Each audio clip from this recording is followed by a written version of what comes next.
Welcome to Film Phreeks. This is Justin Llewellyn. And Eddie Williams.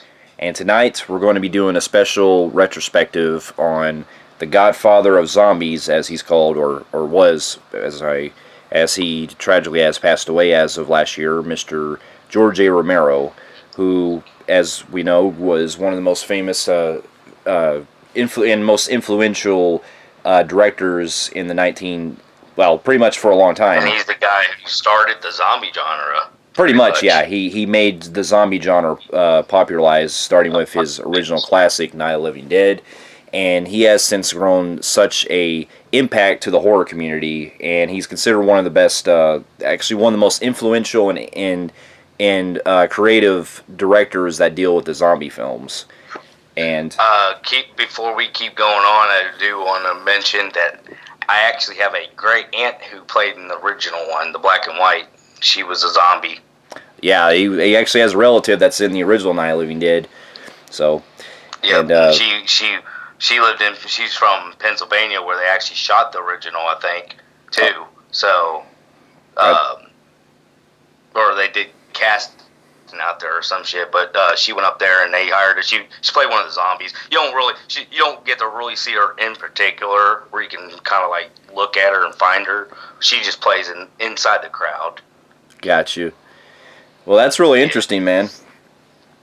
Now, as we're recording this, keep in mind, I know that it's been almost it's really late discussing this, but I do give my condolences to Mr. George Romero as his untimely death that had happened in 2017. Yep. He was such a great filmmaker, and you know, he was one of the most influential guys to really put zombies on the map. And without him, we would have never had stuff like, you know, Walking Dead or Resident Evil, things like that. So you can really tell that, you know, back in the day that he really put a lot of... If it has zombies in it and it wasn't George Romero's, you better thank George Romero, because he created that, even though he didn't.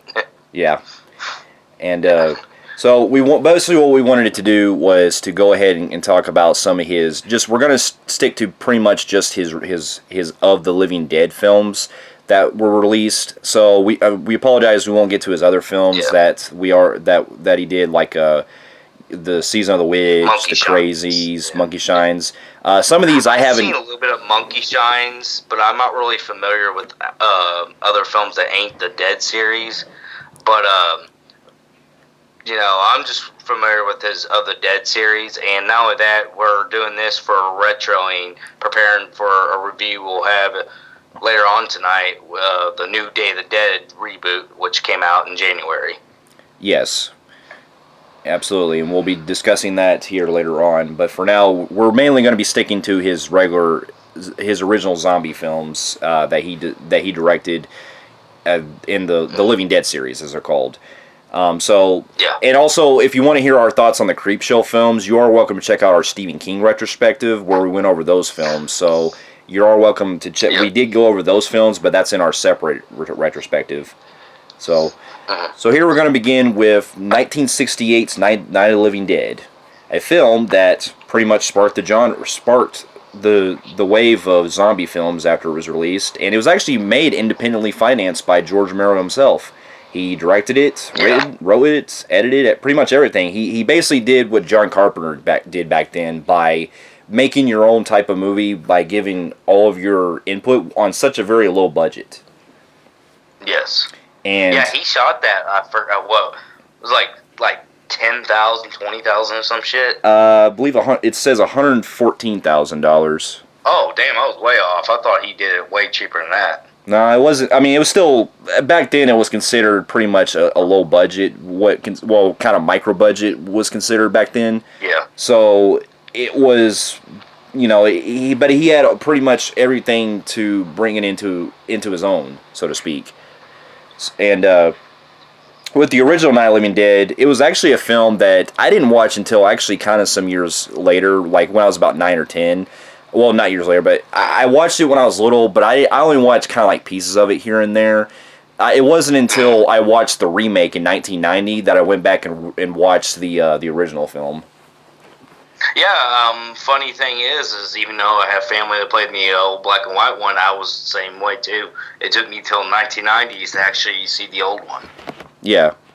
And so, with the original film, it pretty much tells the story of a girl named Barbara and her brother Johnny, who end up going to the cemetery to see their father's grave. And then, you pretty much know this, as the story goes, you see like this weird guy who looks like the caretaker that comes out, this kind of creepy guy that comes out and tries and attacks the brother, and then he's ends up getting killed, and then Barbara ends up having to survive and ends up in an old farmhouse where she meets Ben, who's played by Dwayne Jones.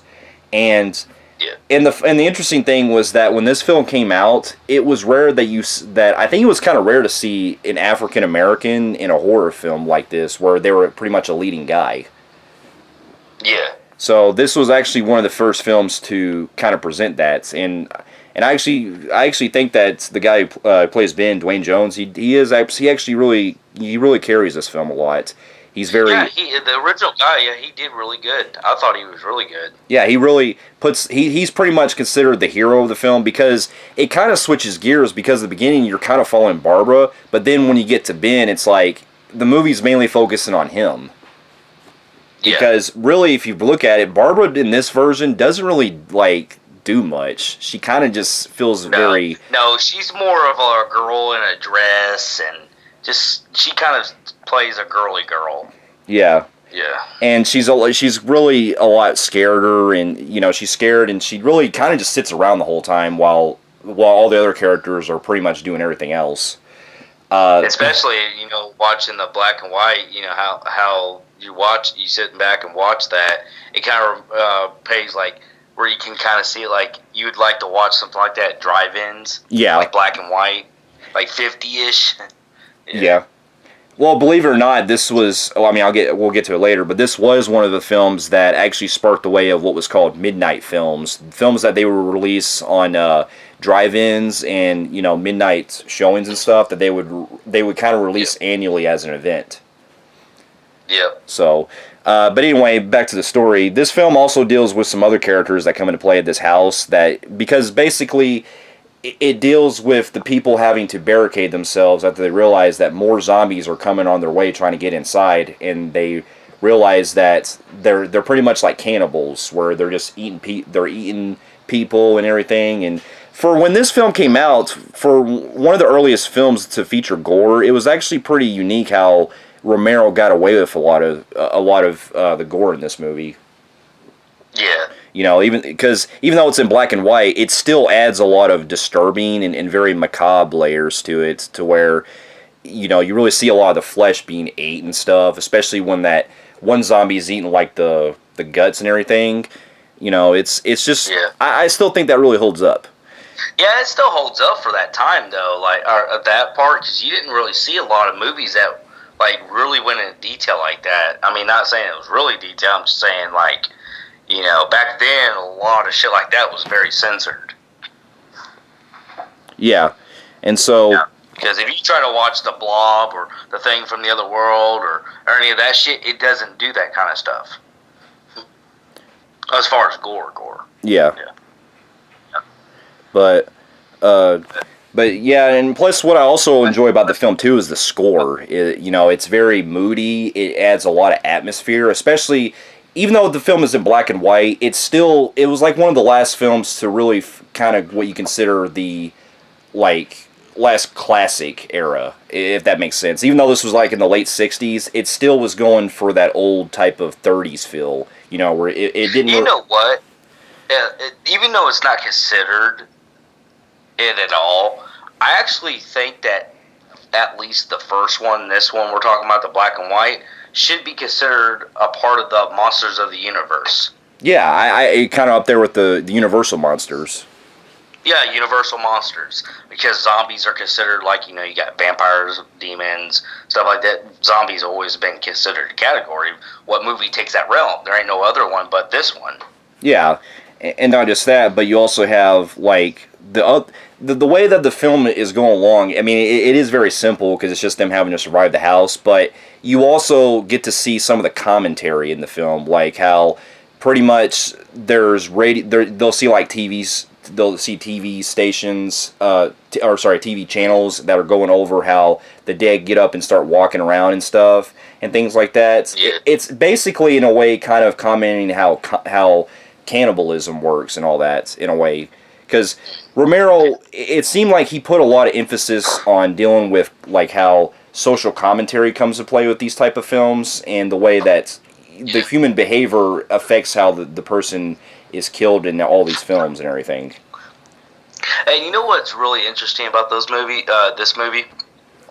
The thing that kind of gets you kind of unnerving feel to you, or when you watch the news. Yeah, because you also see news bulletins saying like pretty much the end of the world type shit, and it's like the way they did it was like really unsettling. Yeah, it was, and you also not only, but that's the thing too that the film takes risks as well with, is that not only are they having to deal with the zombies, but there's also the humans inside the actual house.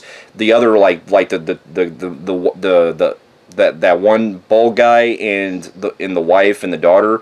Those are the characters that pretty much become the kind of the villains of the film, because he's basically trying to call the shots and stuff like that, and it's almost like the film has to have both a human villain and zombies as the villains. Which in a way that actually sparked the way of later zombie films, including The Walking Dead, how you have two different sides, Yeah, where you have like you talk about like you have the zombie where like you gotta worry about them, but then you have the villain you're talking about? Yeah, that one guy who goes pretty much... That one, you have that dickhead that wants to run shit. Yeah. Yeah. And not just that, but I think one of the most creepiest parts as the movie takes place is the part where the daughter comes back to life and she starts stabbing the mother, and it goes into like really graphic detail. Oh yeah. Yeah, that to me to this day still makes me cringe. So yeah. But overall, there's really not a lot we can go into because this movie's been pretty much talked about for a while with everyone, and it's the only Living Dead film that you can actually remake it and not worry about copyright, because the film is actually public domain. It never actually got it. The film's actually what? It's public domain to where basically you can put the film in you can pretty much remake it on your own without having to get the rights. Hence the reason why it's had so many different cuts. Yeah. And so, which we'll get into later, because we've had cartoon versions and anime versions, and it's crazy. Yeah, but overall, I still really highly love the film, and I also like how in the end there's basically like it's one of the first films. Well, it's not the first films, but like it's interesting how the whole film is dealing with Ben, the main guy who's trying to survive and everything. Everyone else, including Barbara, ended up getting killed, and including himself, because he's like the last one to pretty much come out, and then he gets killed by the police officers. Yep. So, what would you give on your Film Phreeks meter? If I'm looking at my Film Phreeks meter, I'd probably give it a phenomenal grade. Probably a low phenomenal if I'm kind of going on that level. Because my only thing is that if I have like really any real flaws to it, I'd say that it's definitely the characters, at least apart from Ben, they're kind of just your typical ones, and they don't really. I mean, Barbara is the only one that I feel like is the one that really sticks out, because she really doesn't have like any personality wise, and she's one of the characters that I felt like was just a throwaway after we see her at the beginning. So that was really... Before I give my score, as we forgot to mention in our review, this movie is what sparked out that iconic "They're coming to get you, Barbara." Yeah, I love that. Started, and that actually is an iconic line that's used in other shit. Made fun of or used in other movies. But yeah, I would give it I wouldn't give it an A. I'm gonna go with a B, compelling, on the Film Phreeks meter. Fair enough. Like, what would be your kind of issues with the movie? What would be what? What are some of your issues you may have? Yeah, the Barbara thing. Where like you had like some characters that are just, like, especially her, where she just wasn't really fleshed out really well. I thought the the dude carried the film. It is a bit slow. Yeah, but I get that it's for its time, so I can't really complain too hard on it. But it is too slow for my taste. So, but it's still I got to give it so much credit because it's pretty much the George Washington of zombie films. You know, without you, none of this would work.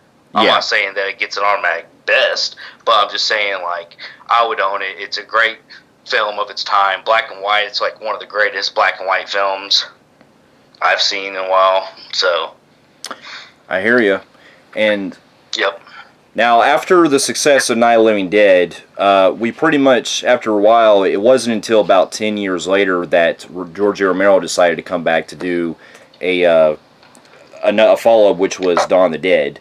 Now, before we get to that, we figure we go in order with the way the film titles go together. So, before we get to Dawn of the Dead, I figured we'd also talk about the remake that came out in 1990. Do what? I figured we'd also talk about the remake in 1990 before we get to the Dawn of the Dead, so that way we're keeping it more in order, so to speak. So we're gonna dive into the remake of Night of the Living Dead that came out in 1990. Yep. Yeah, I'd rather keep them all together like you did. Yeah. Like you just said. So, in 1990, we had a remake of Night of the Living Dead that came out that was actually directed by Tom Savini, who, we'll get to this here later, but he actually worked on Romero's first follow-up, which was Dawn of the Dead. He played the biker in that film. And I'm sure everybody's really familiar with Tom Savini. He's one of the greatest makeup special effects artists ever in Hollywood, in my opinion. Most definitely. And he also worked on the makeup and special effects on the original Dawn of the Dead as well. And basically, the Night of the Living Dead, the 1990s version, was in color this time, and you had a new cast, including Tony Todd, before he became Candyman. And the film was actually written by a revised script from Romero's own film. So actually, Romero himself rewrote the original screenplay for the film as well. So, and in this one, they decided to give Barbara a more heroism, toughness to her. Yeah, like a Ripley. Yeah, definitely, and that's one of my biggest strong points I have with the remake. Yes, I agree with you on that. Not only that, I thought another good pro. I mean, we pretty much we don't have to really go deep into the story because it pretty much is almost the same thing.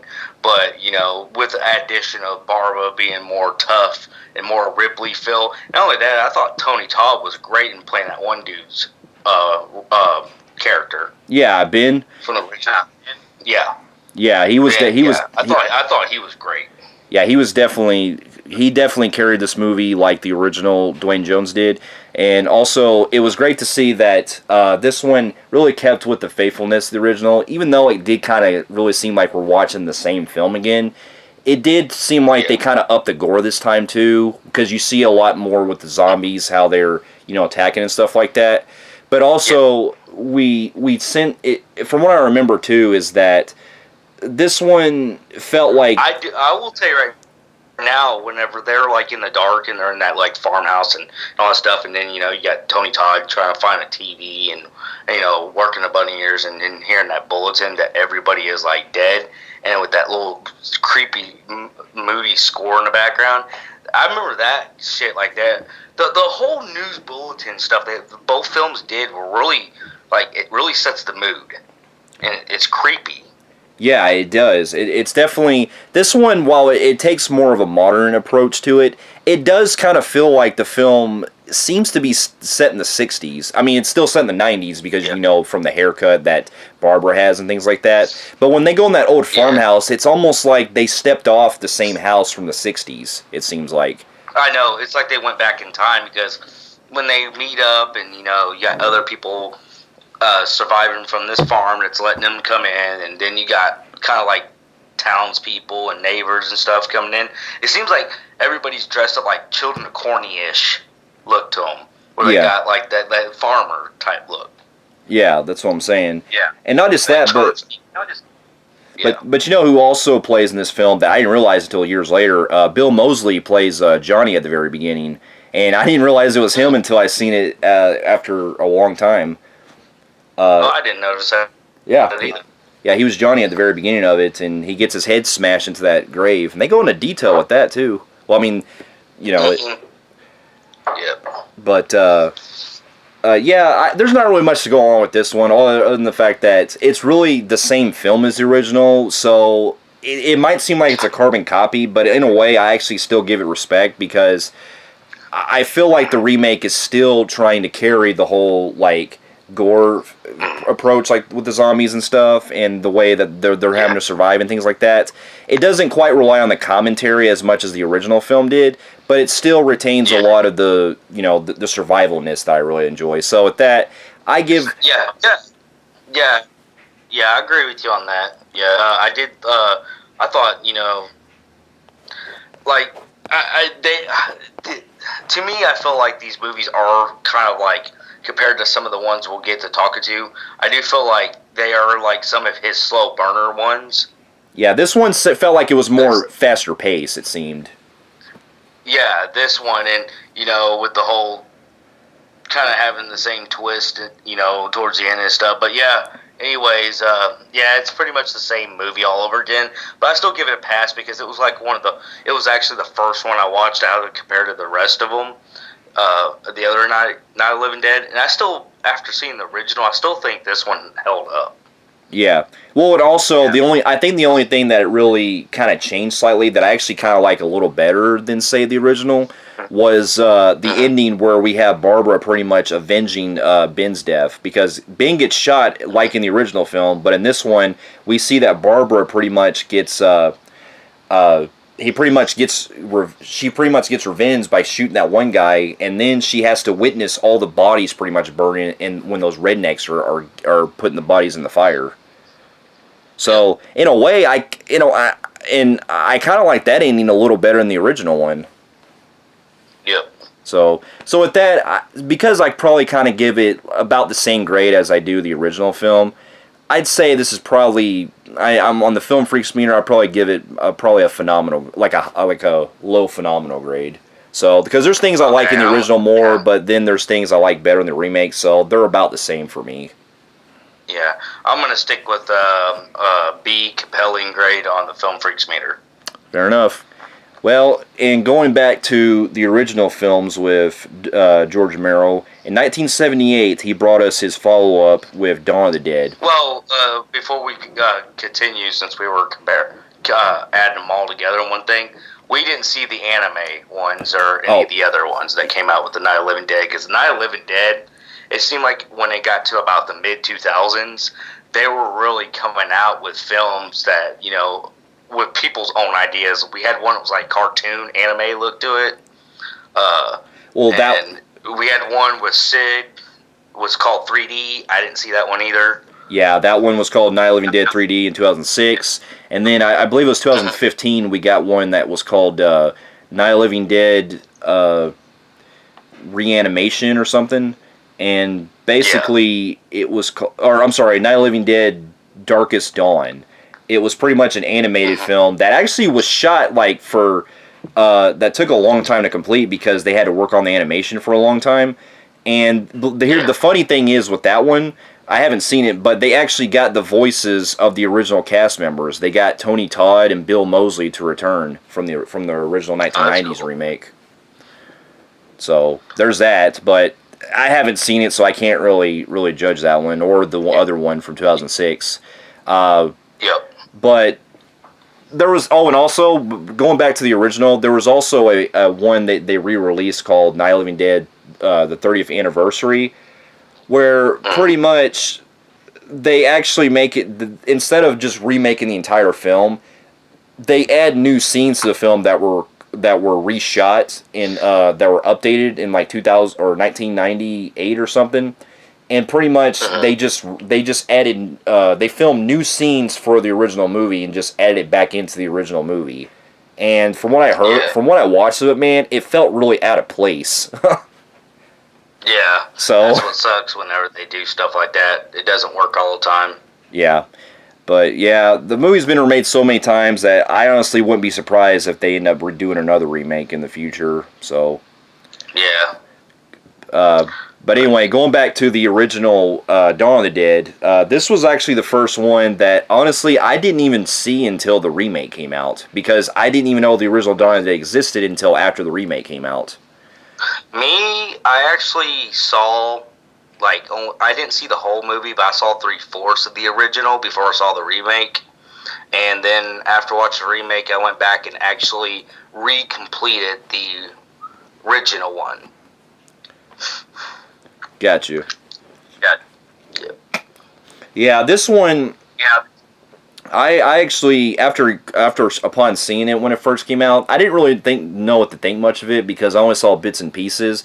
But then I finally watched it in its entirety years later, and I actually came to really enjoy this one. This one basically deals with the United States is having to come to terms that the dead are coming back to life. So following Night of the Living Dead, it was pretty much established that George Romero was, when he made these later Living Dead films, they're in a way they're kind of sequels, but they don't have like the same characters in them, if that makes sense. Yeah, I like to call them sequels by name, but they are kind of anthology.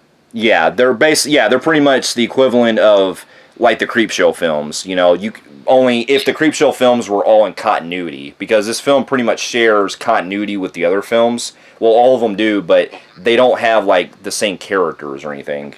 What you can see them as is like Night of the Living Dead's Part 1, Dawn of the Dead's Part 2. If you go like that, you're pretty much, everybody's living in the same world, but these are just focusing on different characters. Yeah. And because it also it's a sequel in terms of how the dead keep getting more bigger and bigger as the world gets more empty. Yeah. So, but anyway, back to Dawn of the Dead. This one I can honestly say is probably one of my favorite films. But I think this might actually probably be my favorite Romero film that he's directed. Because I now keep in mind I have this a little bit tied with Day, but if I'm going on a slight edge, I think this is probably my favorite George Romero film. I feel like this film is everything that they've worked up from the original film by taking the setting into no longer in the woods and stuff, but you're actually putting it more in the city, and you're having it to where the iconic mall. Yeah, you have characters that are pretty much running a local news station, and you have these SWAT team members that are going with them to pretty much, take refuge inside the shopping mall. And one of the officers is played by Ken Foree, who, if you remember, he also played in Texas Chainsaw Massacre 3 and in The Devil's Rejects years later. Yep. So, and I thought he was pretty great in this movie, playing as the kind of the leader of the SWAT team and everything. And him and his buddy, I thought, really had great chemistry. The guy who plays Roger, the other officer. Yes. Because he had like some of the most like funniest moments of the films, like. And a different thing is which we'll get into the remake and Zack Snyder's version. This one did a lot more detail of before they get to the mall. Yeah, this one pretty much builds up to how before they get to the mall, they're actually seeing how it goes along inside the city, where it starts where you see the SWAT team invading, pretty much doing like their job, because they're not even realizing they're zombies. Because they're trying to investigate these apartment buildings and stuff, and to take out some of these gangs that are there, and they realize that there's zombies there. So, and it's actually a pretty long movie. Yeah, it is. The original director's cut that George Romero did was about 2 hours and 6 minutes, I think. There is a shorter version that was released overseas that actually cut the pacing down to where they pretty much cut out a lot of character development. So there's actually two different versions. Yeah. But the full version is the one that's pretty much the 2 hours and 26 minute or the 2 hours and 6 minute version. And this one, like this not only ups the gore pretty much too. Like this one also ups the gore pretty much too, because since it's now in color, you can see a lot more of the detail that Romero puts into with I know. showing.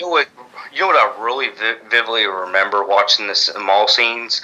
I remember a lot of them were really blue and green looking. Yeah, I actually really like that because it makes it stand out to where if this was like a graphic novel come to life, it would actually be pretty. It would kind of be like that, pretty much like a comic book. Yeah, I know. I know. That's what I really liked about the original is how like they don't go that balls to the wall where where the zombies we see today. It's something different looking to them. Yeah, where they're not like decayed yet, but look to it. Well, that they're not yet decayed, but they're at the point to where they just look like regular ghouls, but they're green looking. You have ones that look kind of like bluish type look. They really Romero does a great job of making them kind of stick out throughout. Like even that one that you see later on in the film, that kind of Indian type like zombie and stuff like that. So I mean, there's a lot of great things I love about the look of those zombies, and not just that. Also, I appreciate the unnerviness they have, where you have like compared to Snyder's version, this one does a lot of like where like they don't really have them all fully under control. So at any given moment, just one can just pop out of the corner. Yeah, and also what was different about this and the remake was that the original film was dealing with them having to pretty much take them all by themselves, because for about 80%, I want to say 75% of it, they're stuck in the mall. They pretty much have nowhere to go, and they basically want the mall for themselves. And so in order to not have the zombies come in, they also had to keep outsiders out. And so when the biker gang pretty much... this one, the original one does a lot more with the whole bikers and the kind of pretty much like, like Lost in New York type thing going on, like the whole like apocalyptic. I guess you could call it the city version of Mad Max. Pretty much. And you also would encounter stuff that you would see later on in other, like going back to Walking Dead, where you would also encounter, I want to say, I guess, villains. If that's the case, where the biker gang is trying to invade the mall, and then they have to defend it by themselves to make sure the zombies don't get in. Yeah, they started that. Yeah, that one, the original one did. Yeah, and so I really like that approach because it really shows how, like, that's pretty much what they call their home, and, they want them off their property. So... Yeah. And then not just that, but one of my biggest praise I have for this movie the most is the score. This band called The Goblins, and they actually really did a great job with the music, especially some of the pieces that you'll hear in this film, you would later hear in Shaun of the Dead. Yeah. And like it's just really creepy, especially with that part when they first get to the mall and they start seeing like the zombies like coming their way there and everything. Like that music is just so haunting when you hear it. Now, one of the other things that I also really enjoy is that this is actually one of the first ones. This is the first one of the zombie films where they actually kind of took more of a humorous approach, because a lot of the humor comes into play when they're like fooling around, just going to like throw pies at the zombies' faces and stuff, and it's just an overall, like, you really get that vibe, like they want to pretty much call that their home now. And they like to take advantage of it as best they can.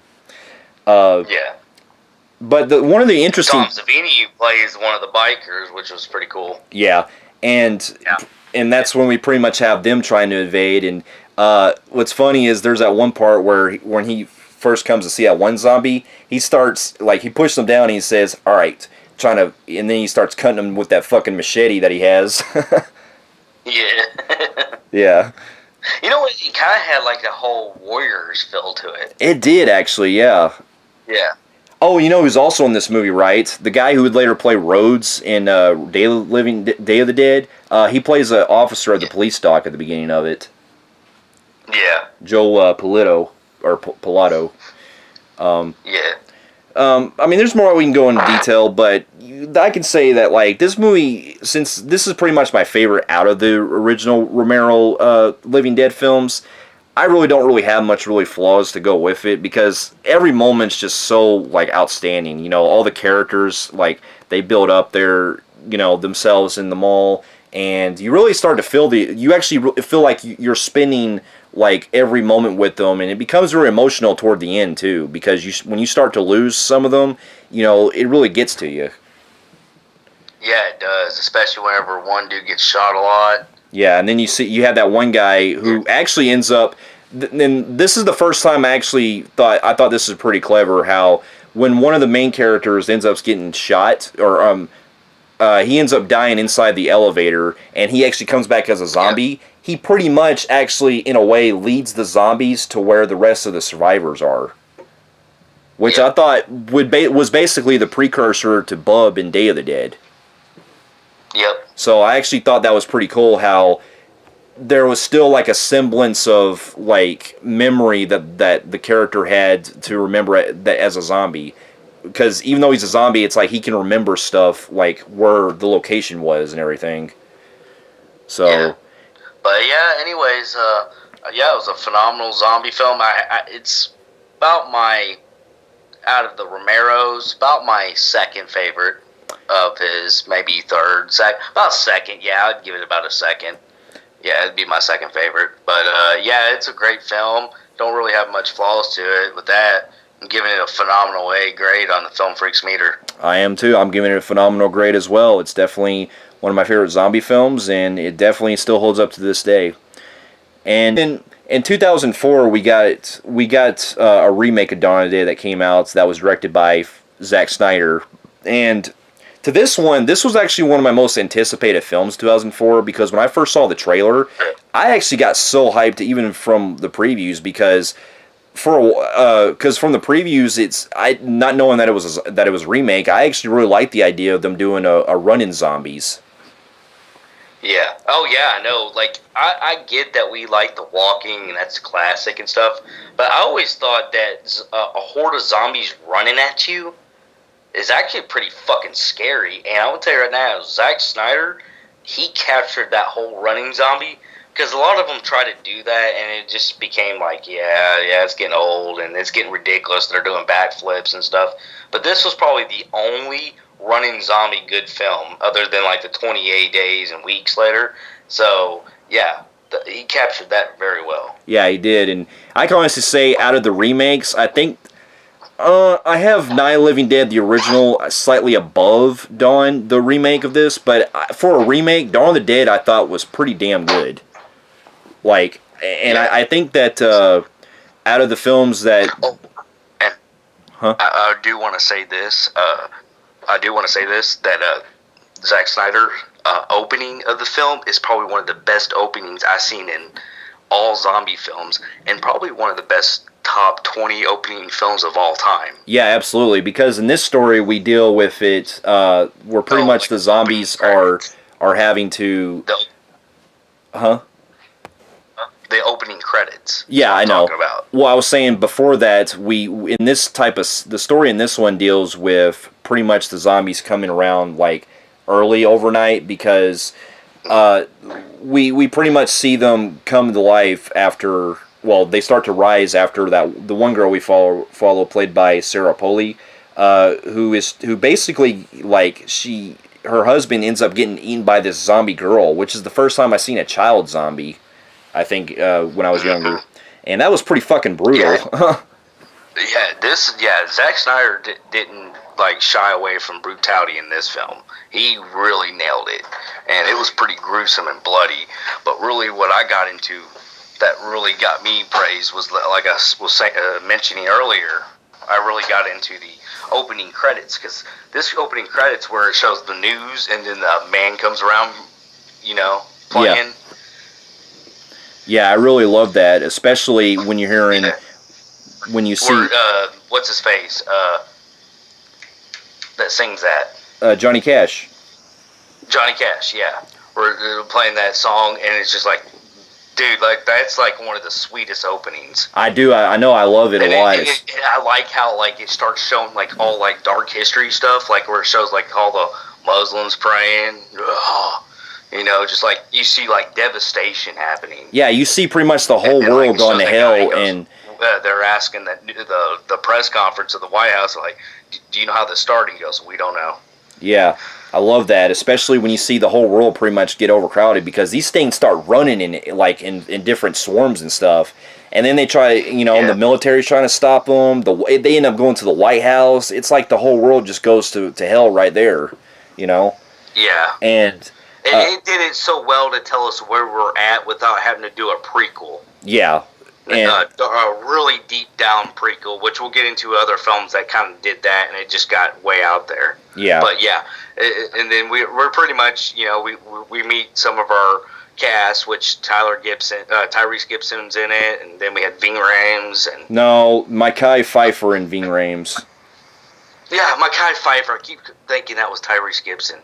My bad.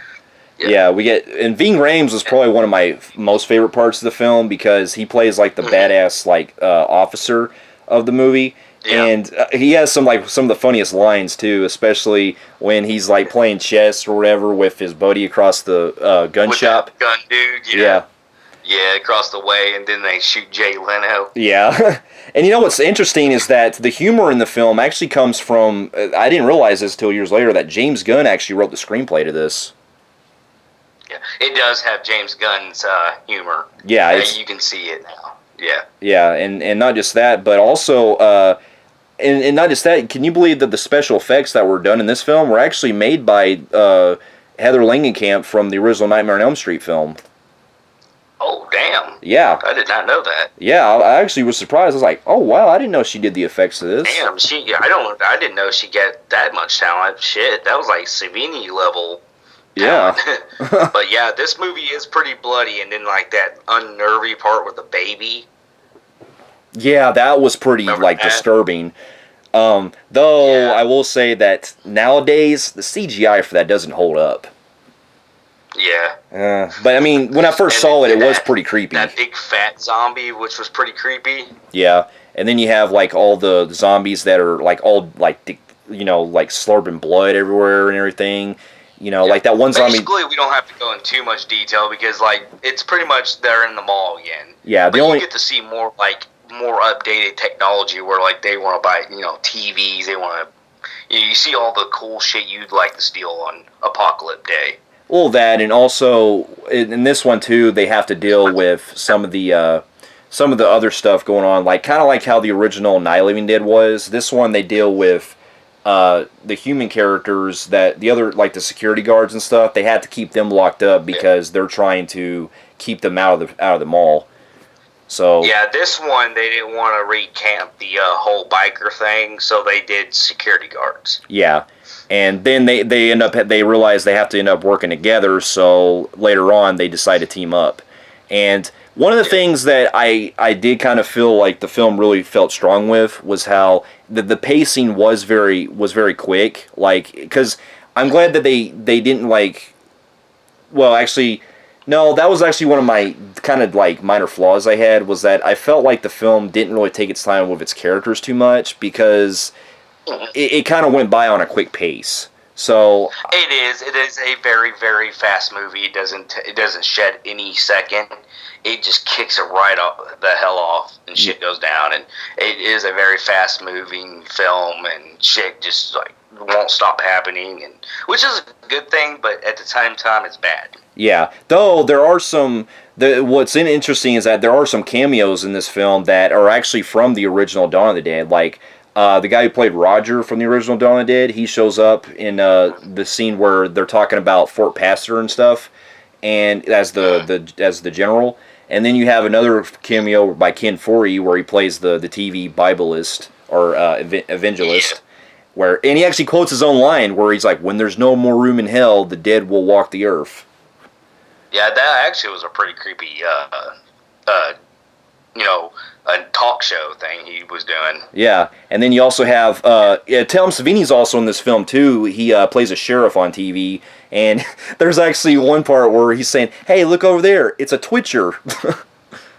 So, yeah, there are some pretty funny. I thought it was a solid remake, dude. It was a hell of a damn good remake. Yeah, it definitely was, and for Zack Snyder's first film, I thought he did a pretty damn good job for it. Yeah, I thought he did really good. Yeah, so not really much going into detail. A phenomenal grade.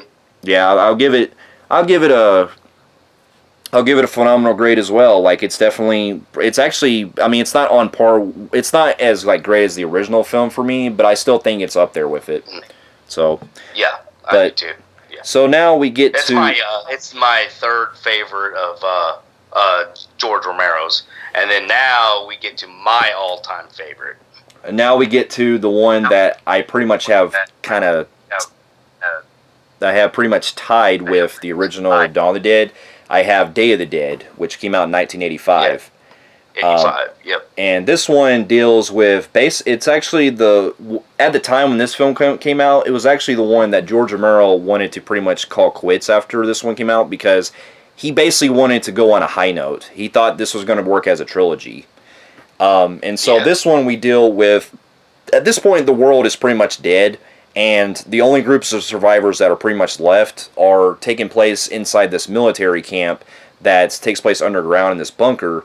And you deal with the woman who you deal with a woman and these other survivors that are having to look for more survivors in the city to try to see if they can come up with to try to see if anyone's around. And then when they realize there's no one there, they end up having to go back to report to the one of the most badass villains of the 80s, Captain Rhodes. Yep. Yeah, one of the best villains, to me, the best villain in a zombie film ever made. Yeah. And then basically the film also deals with, going back to Captain Rhodes, with Dr. Logan, who's the lead scientist, who's basically trying to test experiments on the zombies to kind of keep them trying to find a cure, basically, if that's the case. He's trying to teach them how to pretty much be human. Yes, and this is like one where, there's a lot more story-driven. This is to me, was George Romero's most story-driven movie he wrote. And to me, I feel like he put more talent in writing in this film than he's ever done in all his films. Not saying anything bad about Dawn or Night, but I feel like he was really trying to write something really good, because this takes different approaches. And like you said, the whole trying to discover, Logan was trying to discover a more cure form of, fixing this problem once and for all. And this is one of the first zombie films, and probably the only one to this day, that actually Romero wrote a more emotional story to. Yeah, and that actually a daring film about a scientist who befriends a zombie because he trusts his experiments. He thinks that they're still living beings inside them. There's something these zombies hold a personality. They still don't let go everything because they died and became a walker. And with Bud, with him and Bud, that's like a really good story told of friendship and trust. And that's something I thought that was a really neat thing that Romero did. Something different. Yeah, it definitely was. And what's interesting about that is this is actually the first one that when it came out, a lot of people didn't really know what to make about it, because a lot of critics, when they reviewed it, they thought that the film was very slow and kind of depressing, and they felt like seemed like they missed. You know what? I think that's the problem. That's where the critics are not paying attention to, not even really understanding. It was Romero was trying to give us a more depressing, dreaded feel because it's over with. It's done. Yeah. We're at the last straw. I mean, I liked what Romero was trying to do. He wanted to be depressing, and it was a depressing feeling that there was nothing you can do no matter what we do, and we're at the end. We're stuck. We have nothing, and I like that. Yeah, I did too. And I think there's more to than just a zombie film. I'm sorry, that's what I see it as, and it is my favorite zombie film of all time, other than my second being Return of the Living Dead, which isn't part of the continuity with this. But as far as Romero, definitely my favorite, and yes, it is my favorite zombie film of all time. It is the best, and especially where Bud is really starting to learn. And then he sees Logan shot to death, and how it brings him to tears. Yeah, that was emotional, man. That's actually the really, first. Yeah, that was a really emotional scene. And that was probably like something about that film, man, just really clicked for me. It did, and you know what? Even though I'm some of the main like four human characters that we kind of follow, even though I was still they didn't really get like any. I wasn't like invested with them, I guess, is that the word? But I still went along with the story overall because I love the way that it's very claustrophobic, how it takes place underground and stuff, and the fact that basically the only way that they get anywhere is by having to rely on the military. And knowing how fucked up the military is by a piece of shit colonel, or I'm sorry, captain, they pretty much have no choice but to listen to him in order to get anywhere. It's either that or go out to where the zombies are. And I really love that aspect because it pushes a lot of the. I got into all the characters. I thought they were great. Rhodes and his crewmen, man, they actually not. I mean, they don't get too campy like they with the funny like they did with the Dawns, but a lot of their Rhodes and his soldiers, like some of the lines they throw out there, is unintentionally funny. Yeah. Because how fucking pissed he is, and and the lines he's given.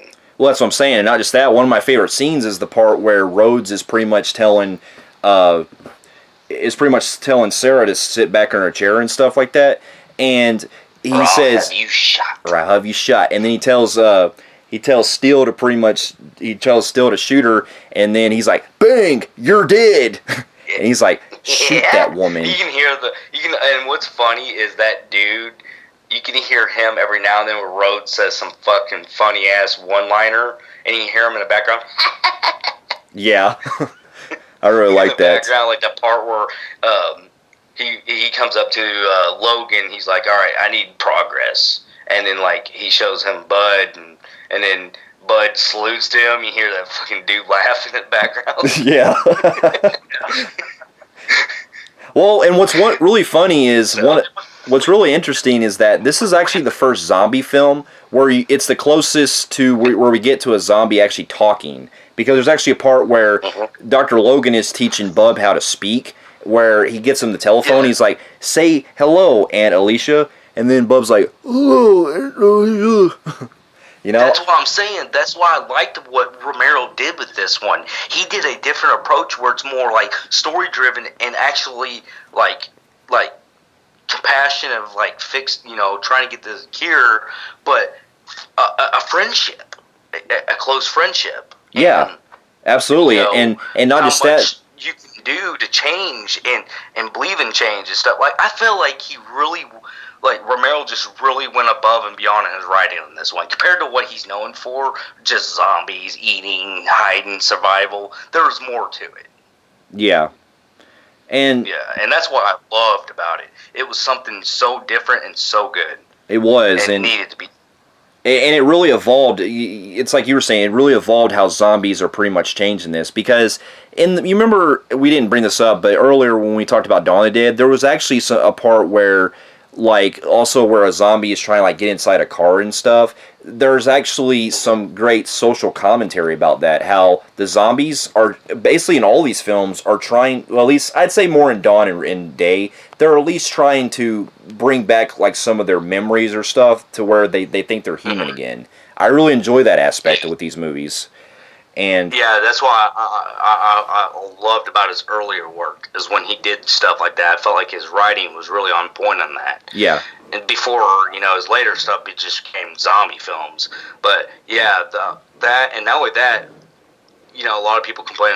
I had no issue with the slow burning. Now, when the shit hits the fucking fan, this is some of the most gruesomest, detailed deaths I actually seen in all his films. Absolutely. This to me is probably the best gore. Like later, but when it fucking happens, dude, there's some shit that fucking Romero really went above and beyond compared to some of the other shit. Like, the part where the guy's getting his throat torn out and you can hear his voice box changing, screaming. Yeah, where he's going, ah!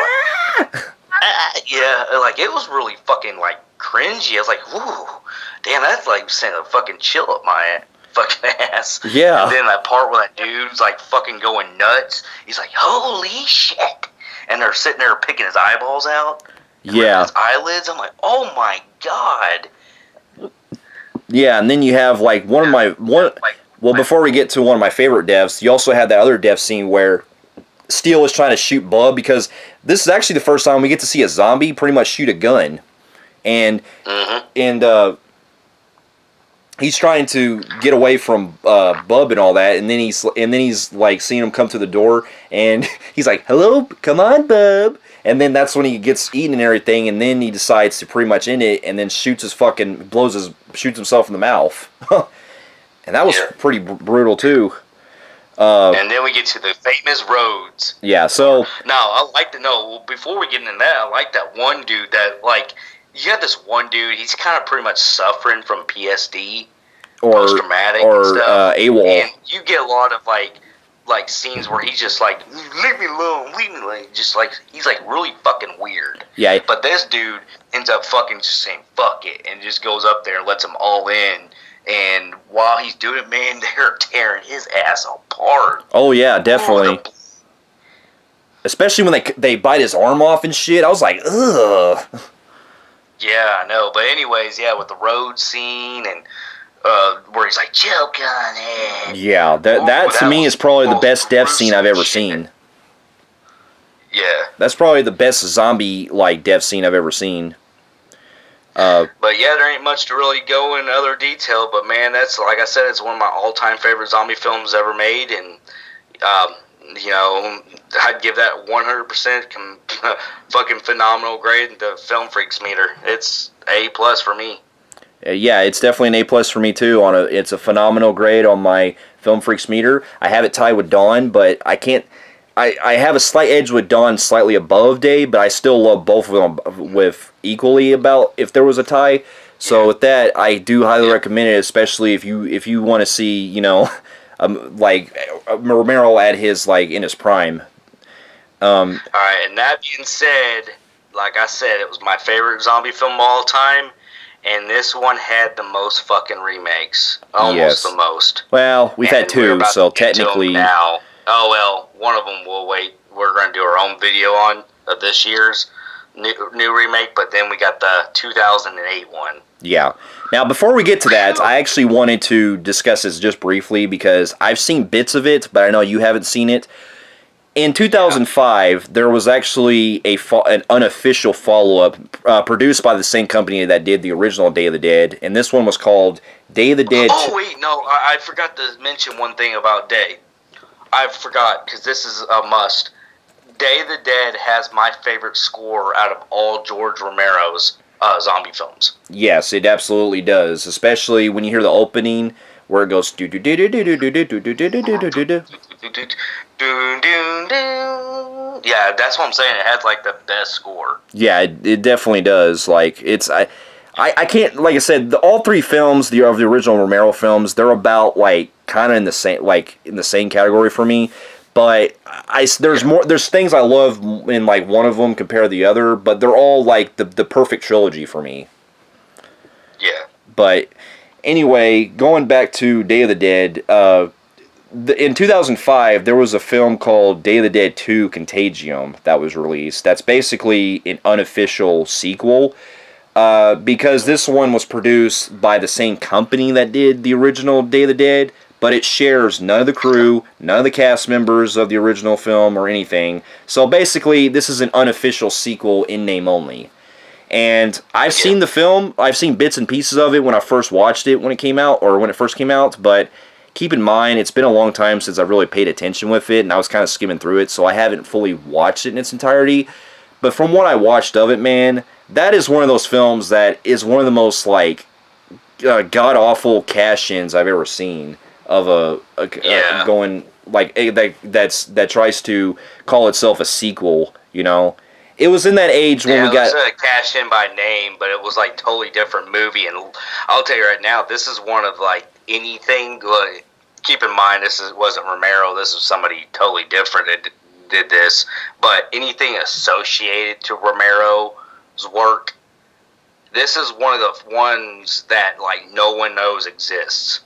Yeah, it's that bad. It is. It's like, I mean, from what I watched of it, man, like if I remember, there was actually parts where you actually had zombies like talking or something or acting weird. Now I only saw a clip of it, so I don't know. I might not be I might not be right on the context of it.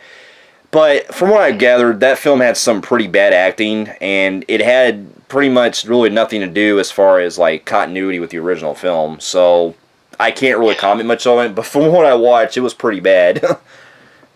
Yeah. But that's pretty much, if I would have graded it, if I were watching entirely, I probably would have gave it a flatline grade. I would probably say it might have some decent gore. From what I watched the trailers, and I seen like maybe a scene or two, it feels like it's so low budget that like it could be something released on YouTube. Yeah. Yeah, so it'd be a flatline probably for me too. Yeah, but anyway, and then 3 years later, there was another film that came out, A Day of the Dead, which was pretty much a remake. Which is funny because even though that's not his entirely, he didn't do anything about it, but anything associated with him, that was the first one that sent the downfall. Yeah, it was. And it gets worse coming up with the next one. Many remakes, they don't even need a fucking remake. Yeah. So in 2008, we actually got a remake of The Day of the Dead with the first remake that came out. That was directed by Steve Miner, who actually directed some of my favorite Friday the 13th films. He directed Friday the 13th Part 2 and 3. Yep. And he also directed Halloween H2O. So, and Lake Placid. So the guy has had some talent in the horror business, and so when the remake first came out, what the fuck did he do with this one? Right. When I first seen the previews for this, I didn't really think much about it because I kind of was already against the idea of a remake to begin with. I was like, really? They're going to remake Day of the Dead? But what confused me was that, what really got me kind of curious was that Ving Rhames was in this film. Because in this film, or at least from the previews, it made me kind of think that this was a prequel to Dawn of the Dead. Because I'm like, wait, is he playing the same character that he was in Dawn of the Dead of? Yeah. And come to find out, believe it or not, I didn't actually see this film until a couple days later. So I actually took 10 years to actually watch this. Yeah, and I'm going to be a little missy and matchy on this one because I didn't see this since 2008 when it came out. I rented it. I tried to went back and see a couple scenes, but man, what a fucking colossal piece of shit. Yeah. Oh my God. There's probably a good reason why I ended up not having to why I waited so long to watch this film, because if this was pretty much a gold mine waiting to be happening, I pretty much found the shit mine instead. So basically, this film, it takes place in modern times where it's like raining titties and you get hit with a fucking dick. Yeah. But basically, this film is pretty much has the kind of. This film takes a completely different plot from the original film. This film, we deal with a kind of a urban type, or just a small town where it's in Colorado, actually, where you're from. And basically, it deals with Mina Savari. She plays an army soldier who's working for Captain Rhodes, who this time is played by Ving Rhames, and they discovered that there's people getting sick and they're having to quarantine the area inside the city, and there's at this roadblock, and so the film deals with Mina Savari's brother, who's pretty much trying to he's with his girlfriend and stuff, and they have to take him and Mina Savari's mother to the hospital and everything where all the sick people are. And basically from there, we start to see that the zombies come to life immediately without pretty much any explanation. And keep in mind, these are from the very get-go. These are some of the most like random fucking zombies that I've seen, because these zombies have no fucking rules in this film. Because okay, they start out where you have a regular zombie just attacking fast like you would see in the Dawn of the Dead remake. But as the film goes along, the film can't keep up what it wants to do with these type of zombies. You have zombies that walk. You have zombies that run. You have zombies that actually crawl around like they're fucking Spider-Man. And then you have some zombies. I know. And then you have some zombies later where apparently there's actually like a super zombie that can dodge bullets and shit. Yeah, I know. exactly the tone of the zombie. You have to stick with one tone. If you don't, then you can't explain why some can do fucking triple backflips, and it becomes this is like so low budgety that I don't know if the director knew he was going to make a bad movie and he just wanted to make it funny, because it wasn't even fucking unintentionally funny or anything. It was fucking bad. Yeah, this one, and not just that, but I'll say that while the film has some decent gore, some of the makeup looks kind of plastered on. Like, there are parts in the film where it looks doable in some parts, but other times I'm looking at like, the fuck kind of makeup is that? It looks terrible. I know that it does. Yeah, the makeup is very just you can tell that they got out of the fucking trailer. Yeah. It looks kind of like if Freddy Krueger pretty much just wore like a pizza face or some shit. Like fucking Freddy's dead? Yeah, it looked like that kind of material, where I was like, oh my god, that looks so bad. Yeah, I do remember a couple of the zombies, actually, their makeup looks so rubbery. Yeah, it looked really fake looking. Mm-hmm. But anyway, back to the film. Like, the film doesn't even have anything to do with the military bunker until later on in the film, because most of the film is dealing with Mina Savari and, oh my god, one of the worst fucking characters in a zombie film, Nick Cannon's role as the private, and he shares the same name as Salazar, who was from the original film, who was the boyfriend of the girl in the original film. Nick Cannon to me has some of the worst acting that I've ever seen, like, period. Like, he is everything. Nick Cannon was the worst in that film. And not only that, how do you go to the bunker without Captain Rhodes by killing him off? Yeah, that was the other thing too. Captain Rhodes, like, okay, I'll give it this. Ving Rhames, I think, can be a good casting choice if they got a better script or something, but he is completely fucking wasted in this movie. Like, seriously, he does nothing. Yeah. Like, you'll see the only scene he really has, like, almost any kind of bearance is when he hits a zombie with a pistol, but after that, he gets fucking taken down, like, 2 seconds later by zombies.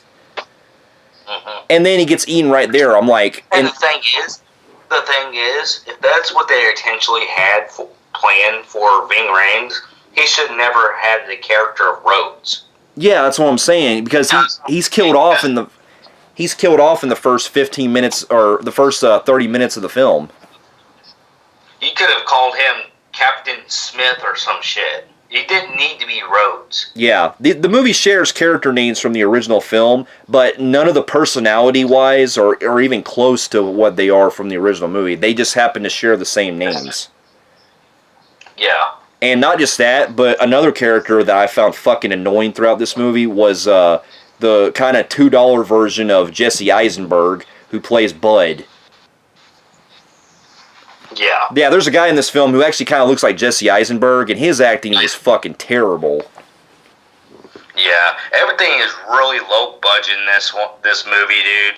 And it just, as the movie went along, it was so bad that it actually took me a while to sit through. Like, I remember not even finishing that movie in a day. Yeah, and... it took me quite many stops and just continuations and stops. And it was one of the worst films I saw of 2008. Yeah, that's what I'm saying, man. It's a fucking insult to George Romero, and it's an insult to my favorite zombie film. As a reboot. Yeah. Yeah, not just that, but also one of the things that the film really fucking pissed me off about is how, going back to the character of Bud, in this version we have, Bud is pretty much a private who's in the army as well, who's working with Mina Savari's character, and basically this is one of the most insult to the original film. Bud's character, who's human, who starts out as human, he's a vegetarian. And then later on in the film, when he gets killed, he becomes a zombie, and guess what? He doesn't bite humans because he's a vegetarian. I'm like, that is one of the most dumbest fucking writing I've ever heard. Exactly. And with the explanation, I'm sure that when the world went, zombified, I'm sure there was millions of fucking vegans out there. Explain why they eat meat. Right? I'm like, really? You're gonna tell me that this bud is a fucking vegetarian? And not just that, I know we're kind of skipping ahead, but what doesn't make sense later is that he gets pretty much killed by the other zombies when he is a zombie. I'm like, from what I understand, zombies don't attack each other. They always, attack humans.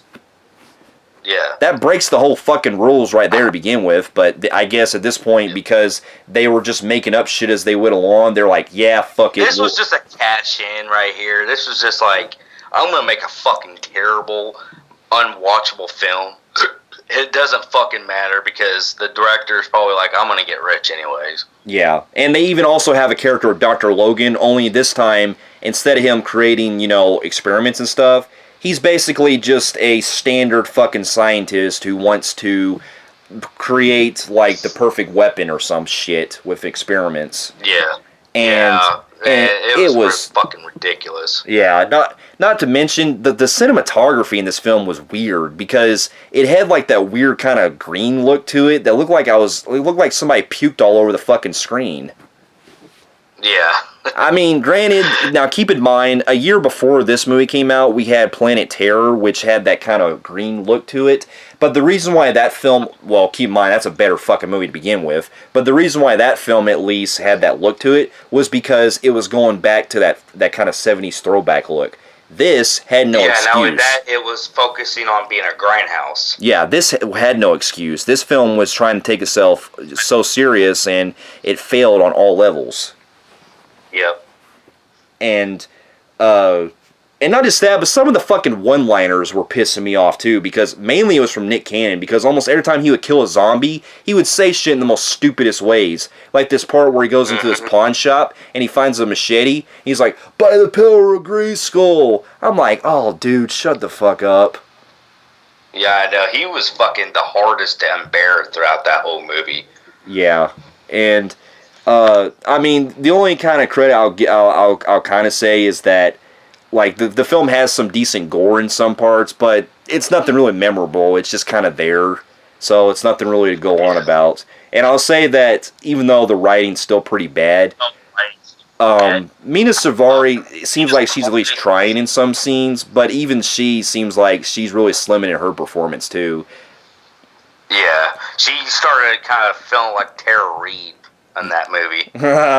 Yeah. It's like with the exception of the American Pie movies, you don't really have much range. Yeah.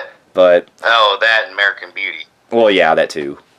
But yeah, there's more we can go on. But this was a fucking insult to everything the original film had. Like, yeah, and not only that, not only is it an insult to one of my all-time favorite zombie films, but it's an insult of a fucking zombie film, because even if it was its own movie, it was still fucking atrocious. It was, because we get shit that doesn't make any sense with how the zombies are coming back and everything, because it's never explained either how these zombies are getting all these different, like, abilities. Like, there's a zombie that can go, like can jump out of a kind of not high story, but, like, kind of a high-level area that's inside this building. Like from like about 100, maybe 50, maybe 30 feet above this building or something, and they're able to still survive that, but yet they can't survive fucking headshots. Yeah, I know, man. It's so fucking bad. It's so all over the place. Don't know what it is.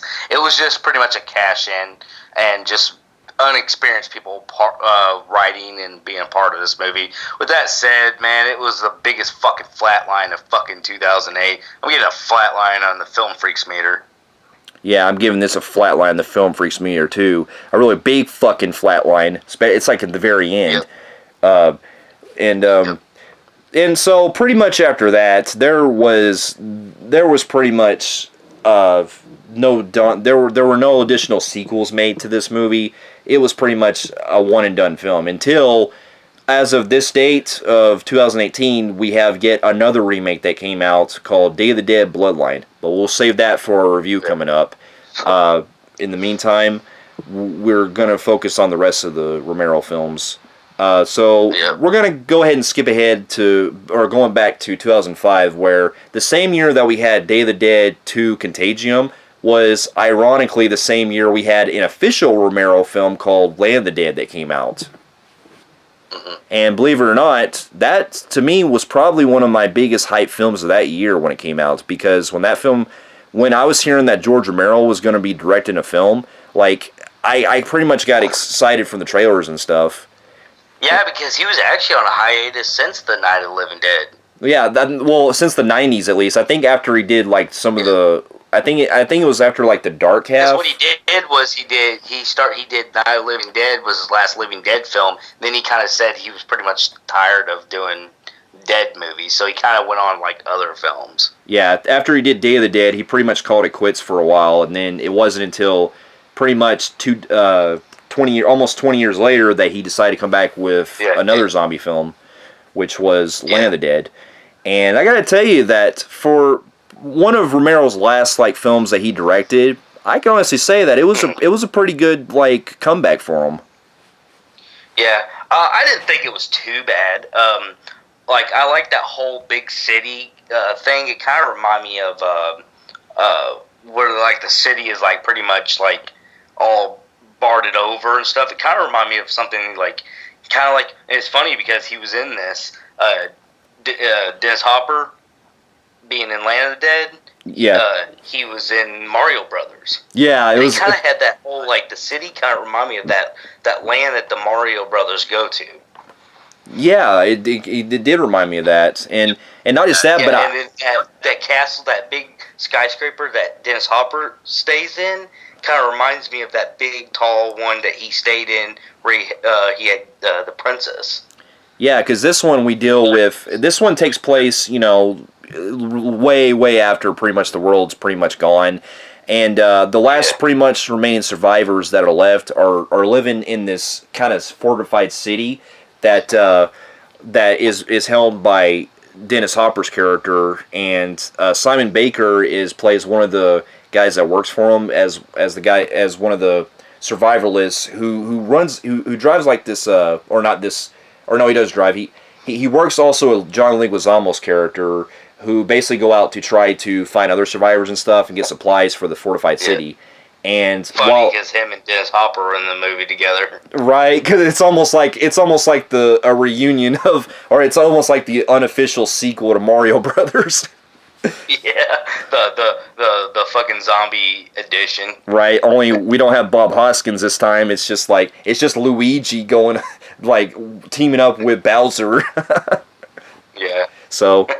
But anyway, yeah, this one deals with pretty much the humans in this have to try to get supplies and everything for the fortified city. While along the way, we also get some pretty unique, interesting things with the zombies in this one.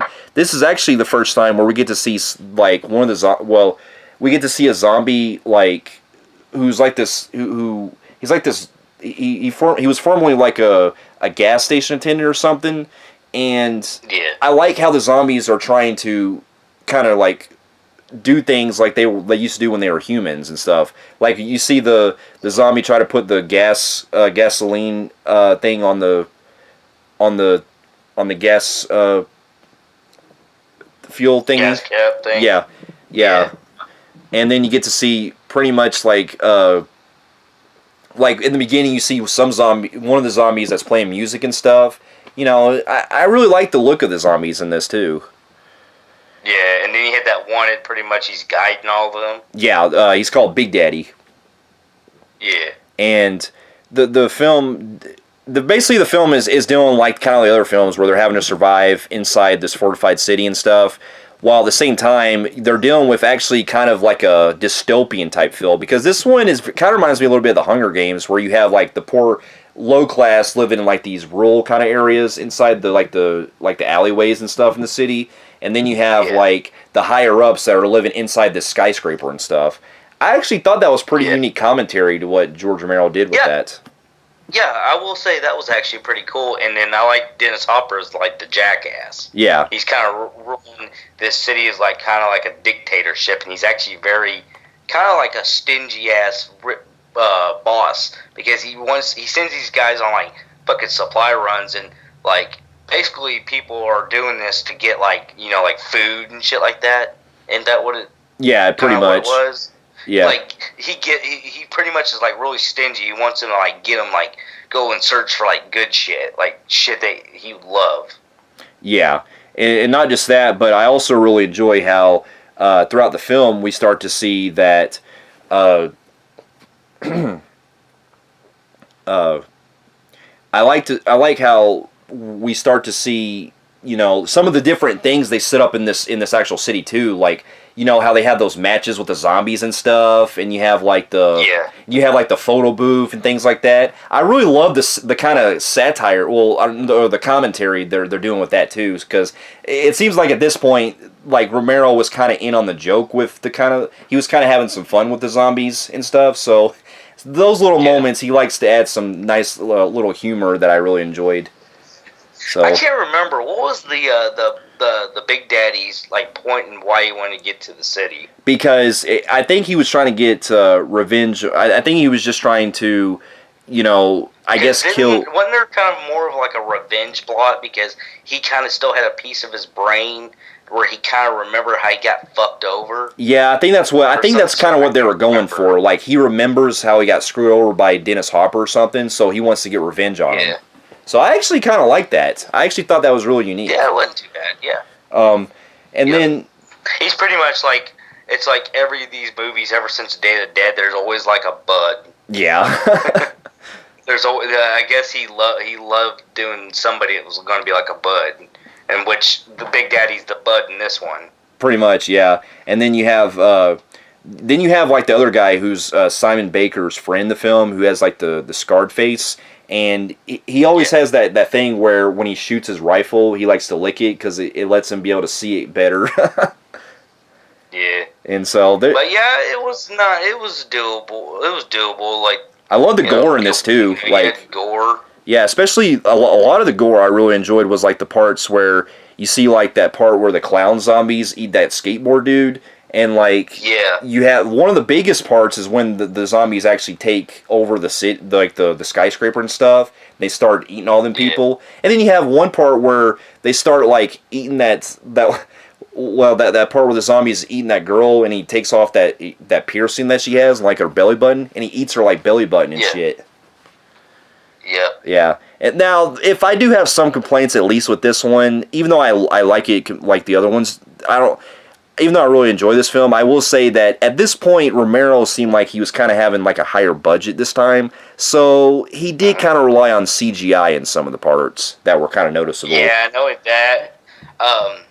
Even though I did like enjoy some parts of the film, I was also kind of bored with some of the parts, and I felt like this is where Romero is like that he's been a part of. Like it's all his movie, it's his directing, everything. This is where I could start seeing, because it's really average for me. This is where I had a feeling he's starting to slip. Yeah, because I could see that, but I guess the pacing it can drag a little in some parts. But I think the whole thing was that he was really trying to build how the dynamic between how the humans of the lower class and the high class were dealing with that, and the way that the zombies kind of interplay. So I like that change and all that stuff. Yeah, but I just felt like it to be like after watching it, it was just like. I just felt it to be very average for me. I hear you. Well, there's not really a whole lot to go into detail because that's pretty much how it breaks down. But it was also pretty cool how, unlike much like how we get Big Daddy in this film, also we get John Leguizamo, who pretty much becomes a villain of his own as a zombie, and he actually has he's still trying to kill Dennis Hopper while he's in a zombie form, because it's actually one of those cases where one of the main characters actually wants to become a zombie to see what it's like. He's like, I just want to see what it's like, and then he ends up getting his revenge. Well, until they're both killed by Big Daddy, pretty much. So I really enjoyed that. But overall, it's pretty decent. I had to own it and stuff, but like for me, I'm gonna give it an average Joe in the film Phreeks meter. I'm going to give it a compelling grade on the film Phreeks meter. I really do highly enjoy it. It's got some little things here and there, mainly the CGI, and they could have maybe fleshed out some things a little better with like some of the other zombies or some of the like done some more with some of the stuff in the skyscraper things and all that. But I still highly enjoyed the film, and I give it a compelling grade on the film Phreeks meter.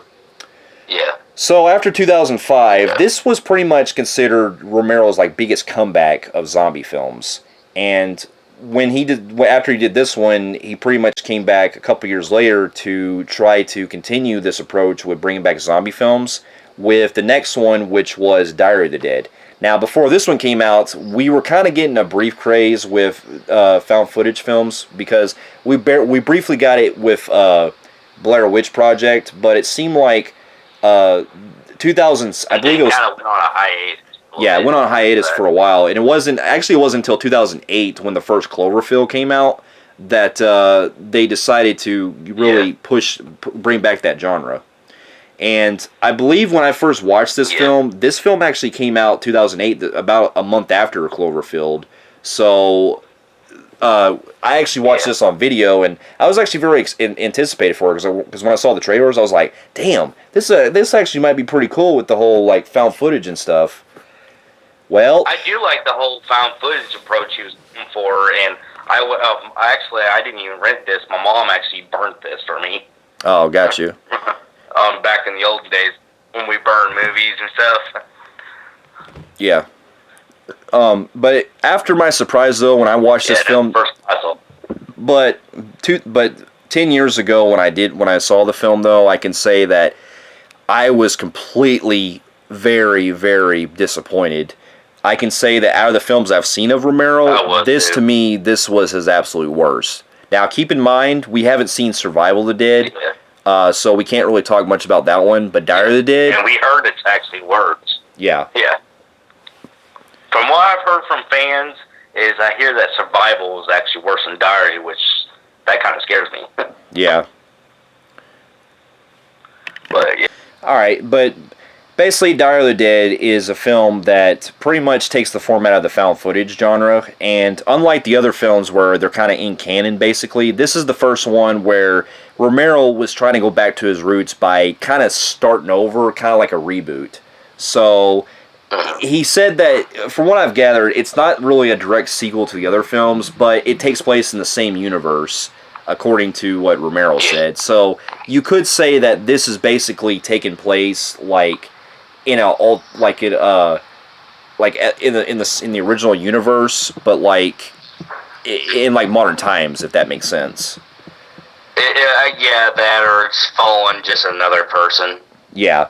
Yeah. So basically, this film actually starts out kind of almost. I actually do like this opening scene because it starts out with news footage showing a story about a guy killing his wife and stuff before committing suicide.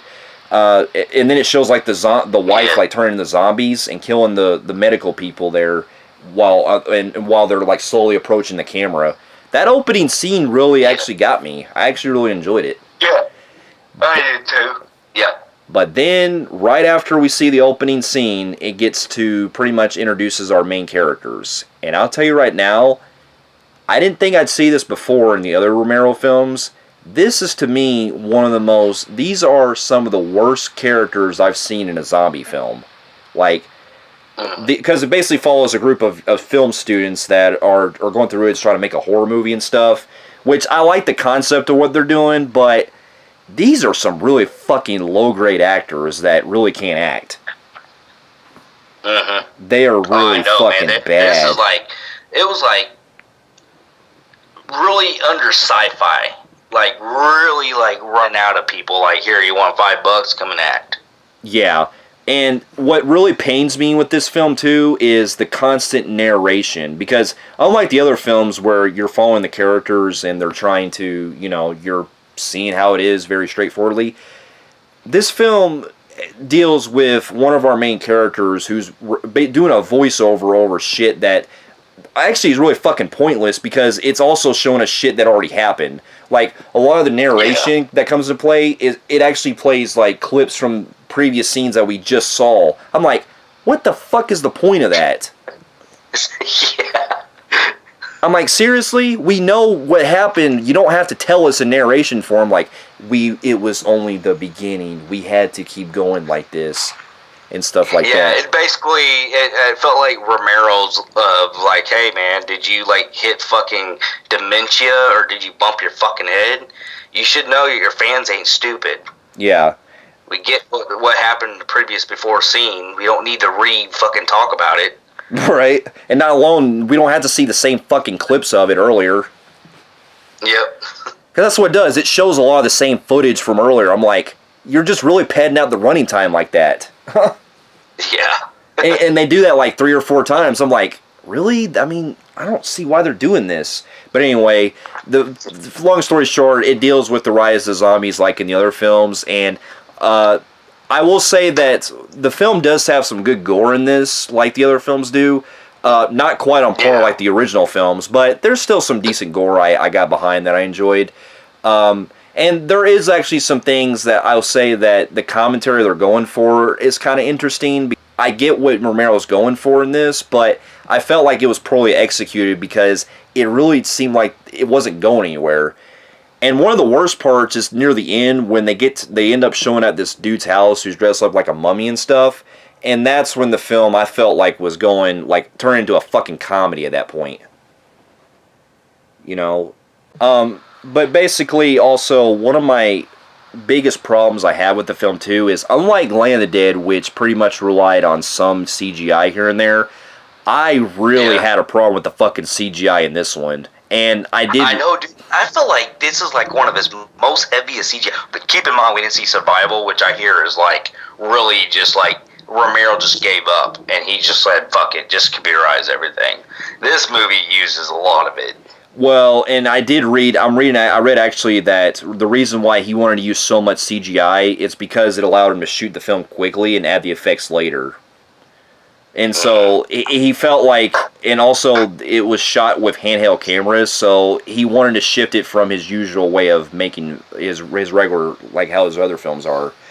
So that's pretty much why he wanted to kind of go with that. But I really felt like this was a really bad misstep for Romero, man, because, I mean, besides some of the gore, like, all these characters are fucking, like, just a waste of space. Like, the only character I'll say was kind of cool, like, do you remember that one guy they come across, the kind of deaf Amish dude? I thought that guy was kind of cool. Yeah.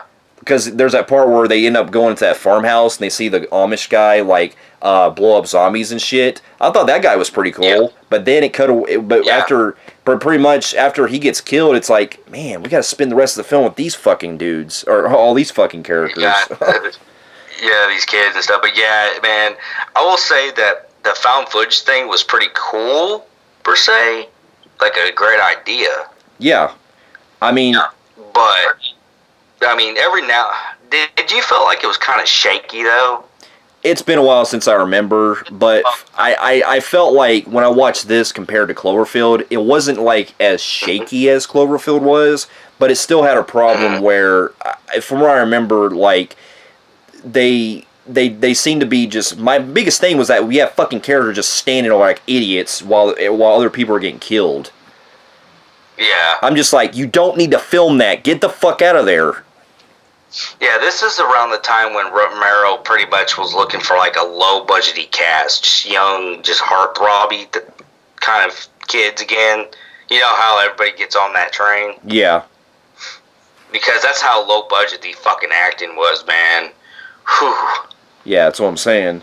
And not just that, but I mean, there's more I can go into detail, man, but keep in mind, it's been a long time since I've seen it, but I just remember it just being really painful to get through because of all the bullshit I had to deal with. Since it first came out, and that was another burnt movie, like I said, that my mom got me. Yeah. I mean, I at least give Romero some credit to what he tried to do, but it really didn't work for me. So the found footage thing does sound cool on paper with zombies. It does. Yeah. But it just didn't execute. And that's the thing, ever since that came out, well, not that it matters, because other films pretty much capitalize on the success of Cloverfield, we would get countless other found footage zombie films that would be similar to Diary of the Dead, but this was pretty much like Quarantine and shit like that. Yeah. But overall, though, I would say, like, from the little things that I kind of give Romero, I'm probably going to give the film probably a, I want to say like a very like low D or like a disaster rating.